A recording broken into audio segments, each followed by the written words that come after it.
E a gente está aqui em Paulo, que é um dos maiores representantes do paleo-evangelho.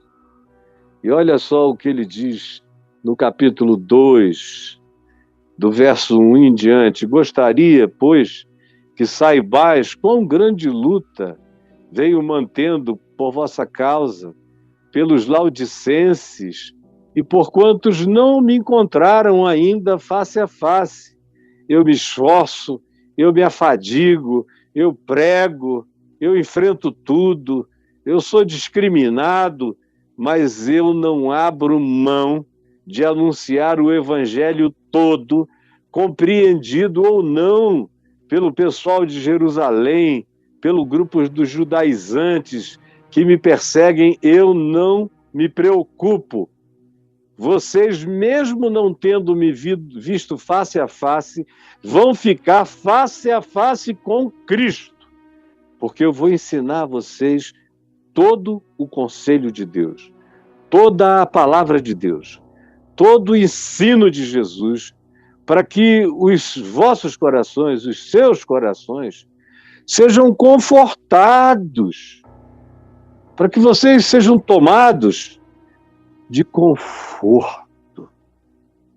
Paulo disse: o evangelho não trouxer conforto, não trouxer leito para a alma, não trouxer sono, repouso, calma, serenidade, paz, aconchego, embutimento.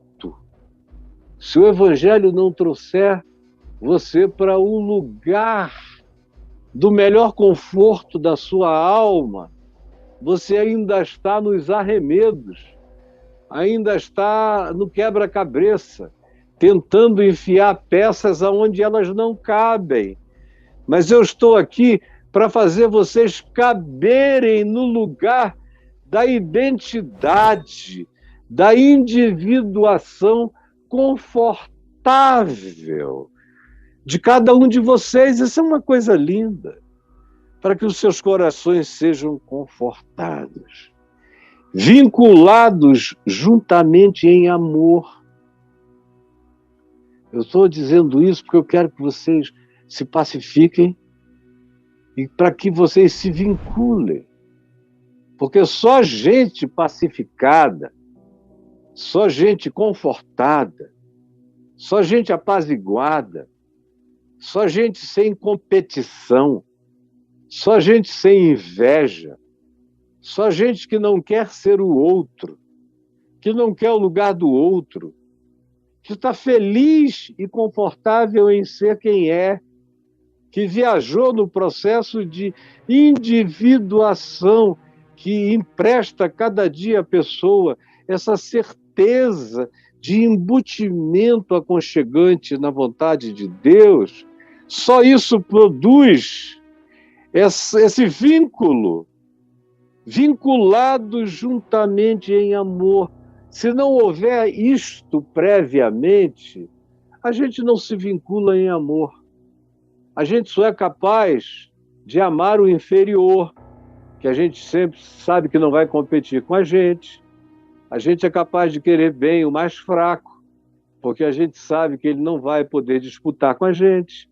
A gente tem conforto em botar para cima o menos inteligente, porque a gente sabe que ele nunca vai nos fazer sombra. A gente só se vincula àqueles que não estão no nosso nível, porque nós seremos sempre os superiores, vistos como gente boa, que bota o cara para cima, que dá força para ele, que diz que ele é legal, porque ele é menor.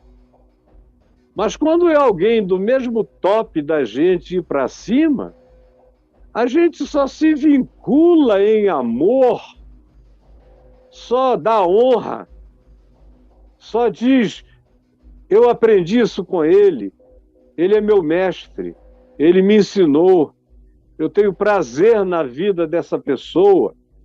Só diz assim, sendo essa pessoa aquela que nos é superior no saber, na experiência, no tempo de dedicação, na vida, na entrega, na consagração, na consciência, na sabedoria, no entendimento, se você tiver se tornado uma pessoa confortada em amor, que está feliz com você mesmo, você mesma, no seu lugar, que não ambiciona estar no lugar de ninguém, nem ser como ninguém, que sabe que o melhor de você está em você e não na absorção e na imitação de quem quer que seja, que a sua melhor versão está por se manifestar quando você destravar e desbloquear todo o potencial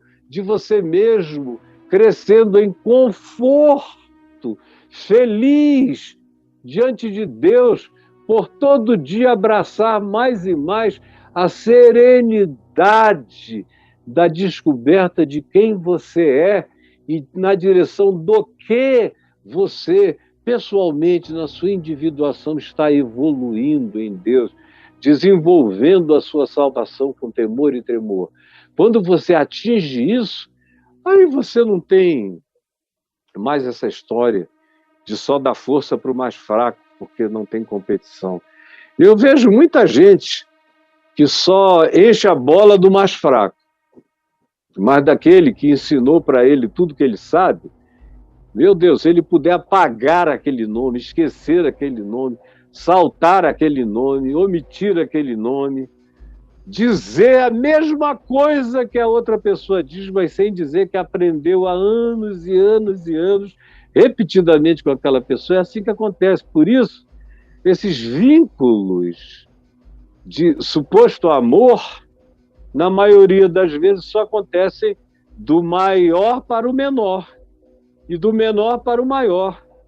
Mas de um igual para com outro igual, ou para alguém que ele considere superior no saber, no conhecimento, na experiência, na espiritualidade do que ele faz tudo para arriscar aquele nome da história, para nem mencionar, embora muita gente saiba o que esteja acontecendo.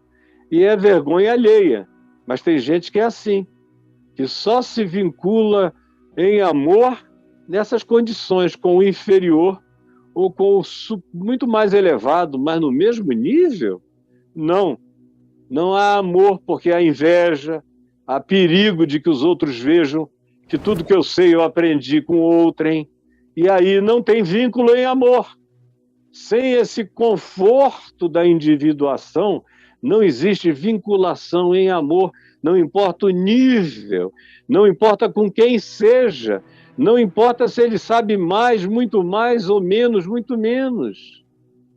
E mais, Paulo diz, eu me esforço, mantenho o meu compromisso e a palavra, para que vocês todos conheçam, tenham acesso, todos, à riqueza da forte convicção de entendimento.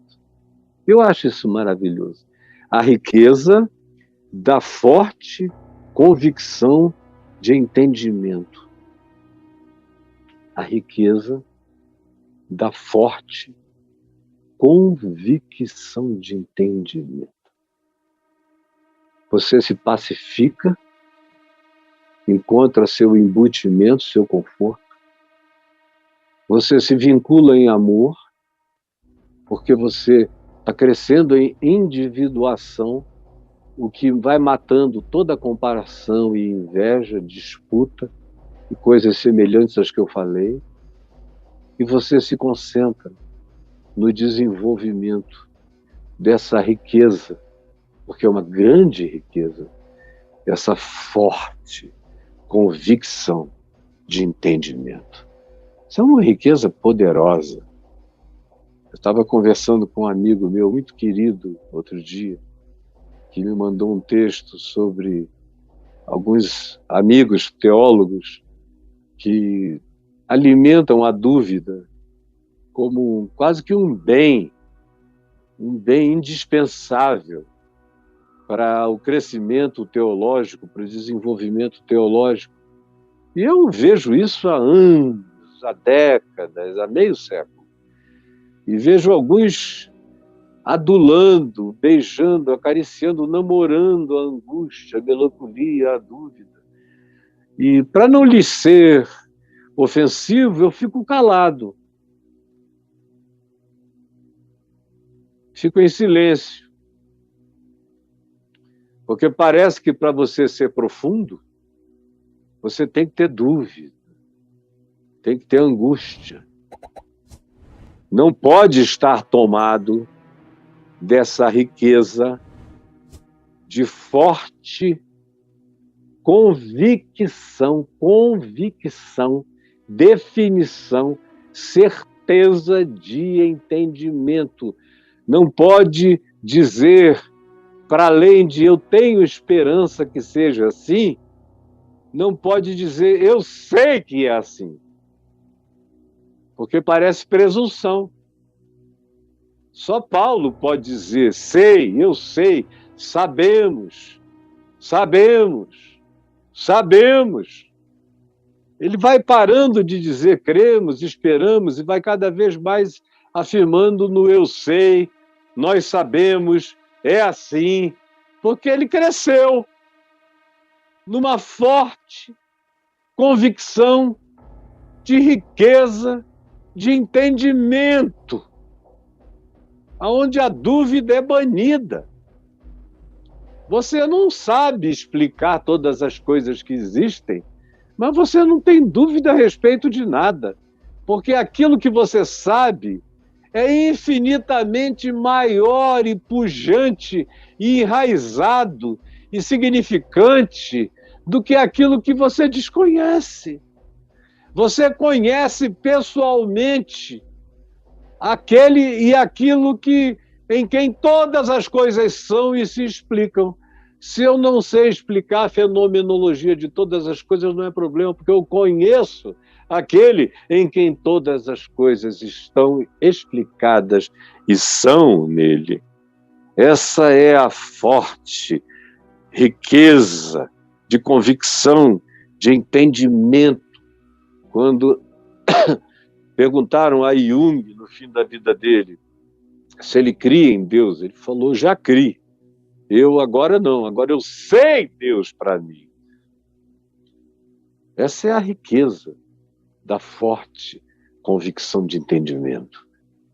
Agora, isso só acontece se você faz essa viagem de não querer se comparar com ninguém, encontrar o seu conforto, se você não tem medo da superioridade de ninguém, se você reconhece a sabedoria de Deus no outro, em quem você aprendeu, que tem mais experiência que você não nega as fontes do saber que Deus usou para te iluminar, porque você pessoalmente cresce dia a dia nessa riqueza, dessa forte convicção de que o que você sabe, que o que é seu, que entrou em você ninguém arranca, e que o tempo não vai diminuir, e que não depende de emoção nem de sentimento. É uma riqueza de convicção, vem da fé, que é a convicção de coisas que se esperam e a firme convicção de fatos que se não veem. Firme convicção de entendimento. Eu sei para mim e ninguém arranca. E aí, Paulo prossegue afirmando,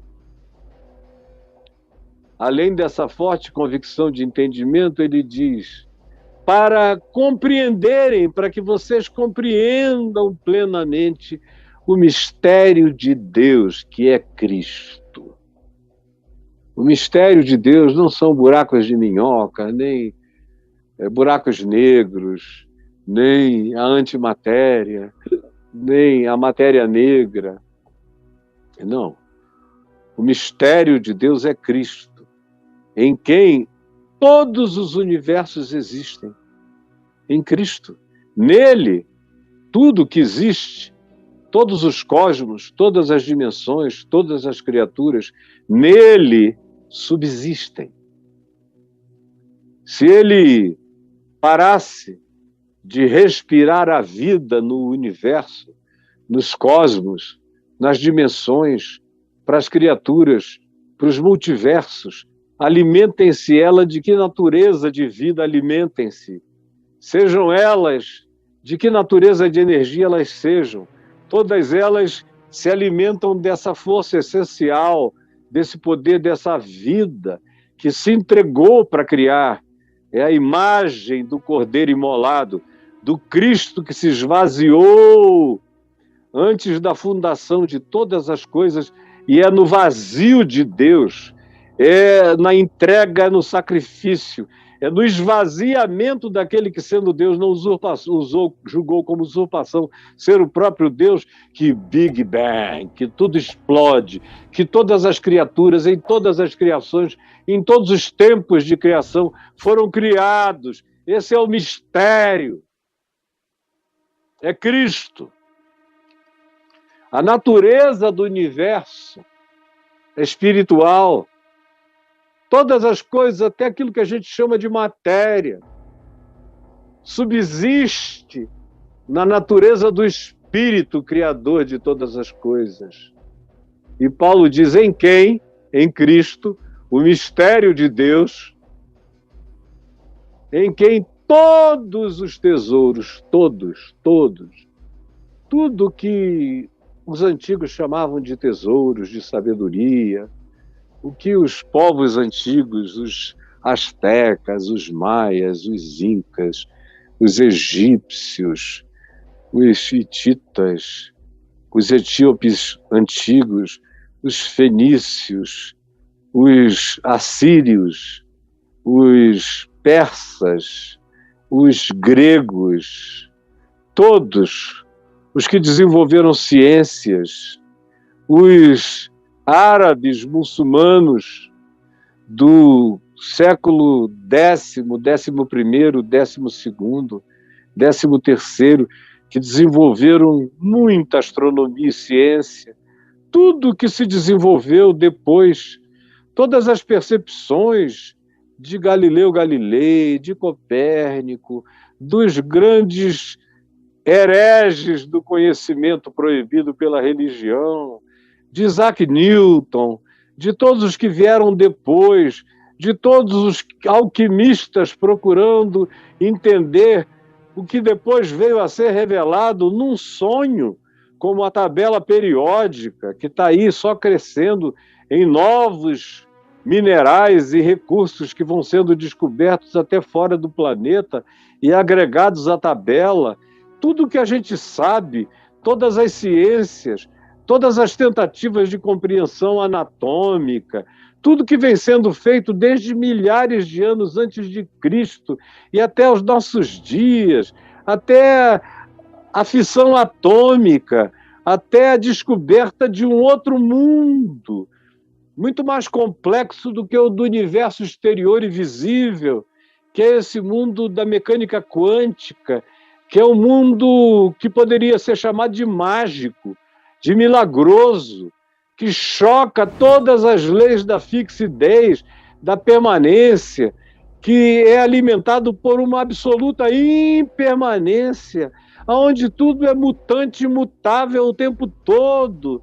Tudo isso existe nele, foi criado nele, todos os saberes, todas as riquezas, como diz Tiago, irmão de Jesus, porque toda boa dádiva, todo dom perfeito vem do alto, descendo do Pai das luzes.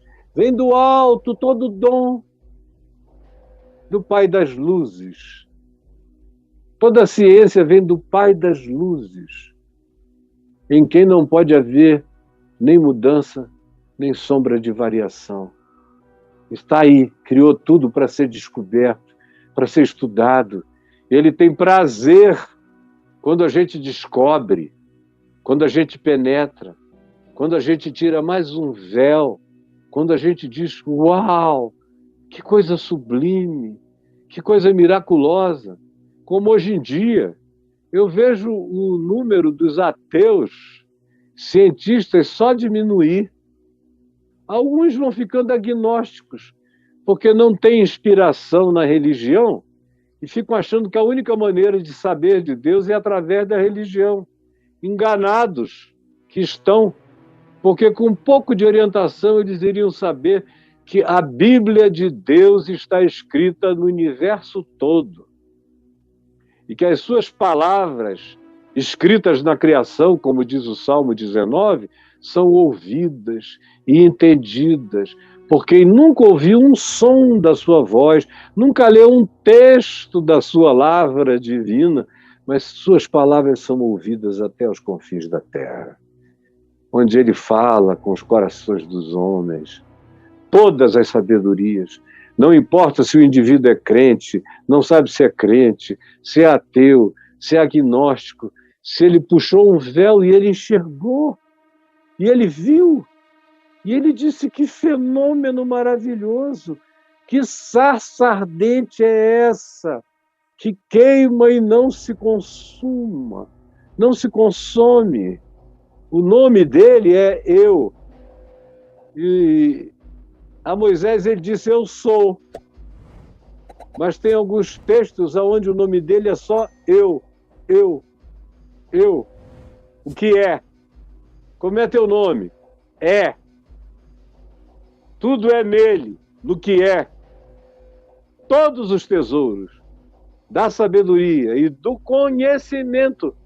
Conhecimento é o que se pode aprender, é o que se pode cavar, escavar, pesquisar, abrir, procurar, discernir.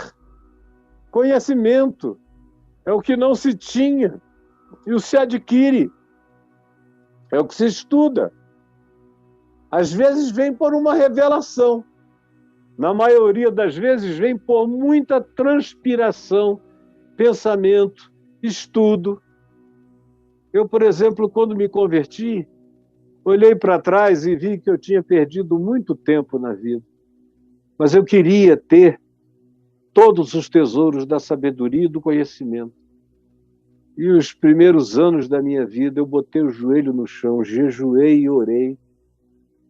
E todo mundo que conviveu comigo na minha casa sabe que eu vinha falar em línguas sem querer, sem buscar, profetizar sem buscar, orar por doentes que ficaram curados, muitos e muitos, sem nunca achar e divulgar qualquer coisa dessas, porque eu só tinha uma oração: Senhor, me dá discernimento, sabedoria e conhecimento. Era só o que eu pedia. Eu quero discernimento para não ser enganado. Eu quero sabedoria para mergulhar no que tu chamas vida, prosperidade, saúde humana, mental.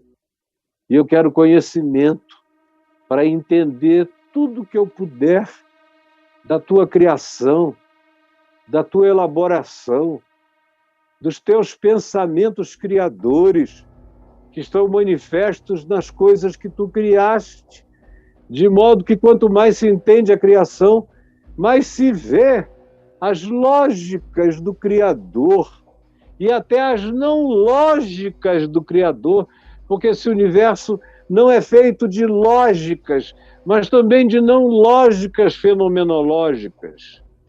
E eu quero conhecer as lógicas e as não lógicas, me ensina. E os primeiros 10 anos foram com essas orações e leitura,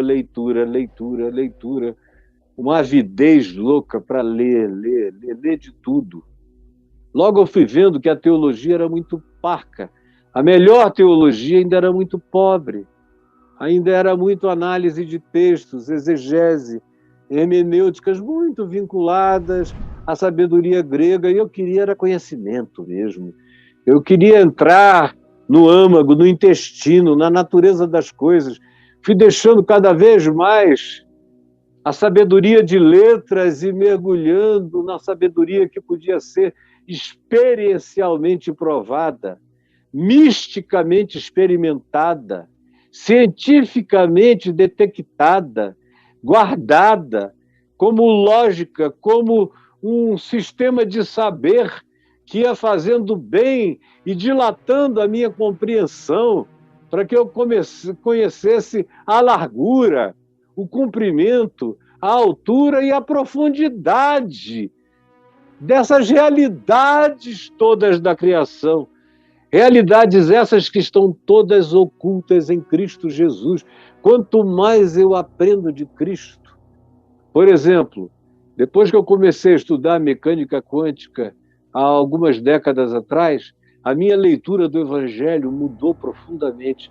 Eu fui vendo muitas evidências de natureza quântica nas ações de Jesus, nos milagres de Jesus, nas profecias de Jesus, nas afirmações de Jesus, na filosofia de Jesus, uma quantidade enorme de coisas, de psicologia, de uma quantidade imensa de interpretação histórica a partir de Cristo e não dos historiadores convencionais, o que mudou a minha mente muito antes de algumas descobertas novas, históricas, paleontológicas e arqueológicas que eu vejo sendo feitas agora.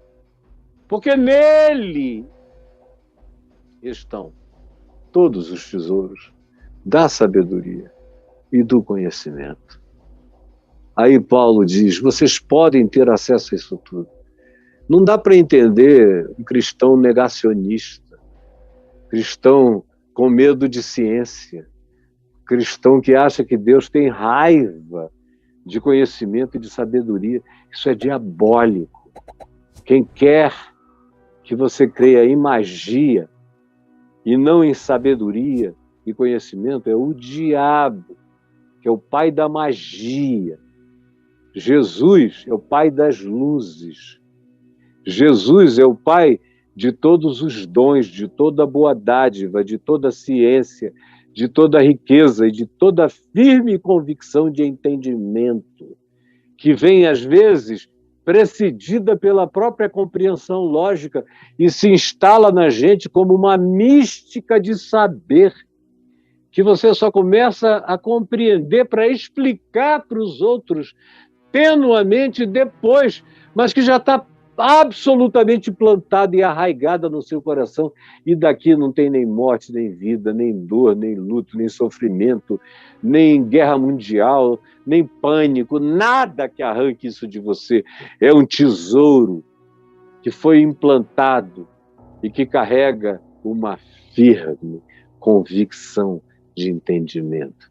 Aí Paulo diz o seguinte, assim eu digo essas coisas para vocês, e eu estou dizendo também, para que ninguém vos engane com raciocínios falazes, com mentiras, com fake news, com pseudo-revelações, que aparentemente têm base bíblica, mas é uma base bíblica sem sentido, assim como quem põe um tijolo torto numa obra para cair.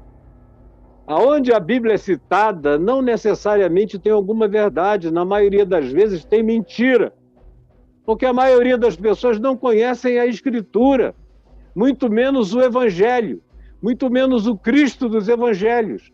Então a base bíblica, em geral, é o caminho do erro.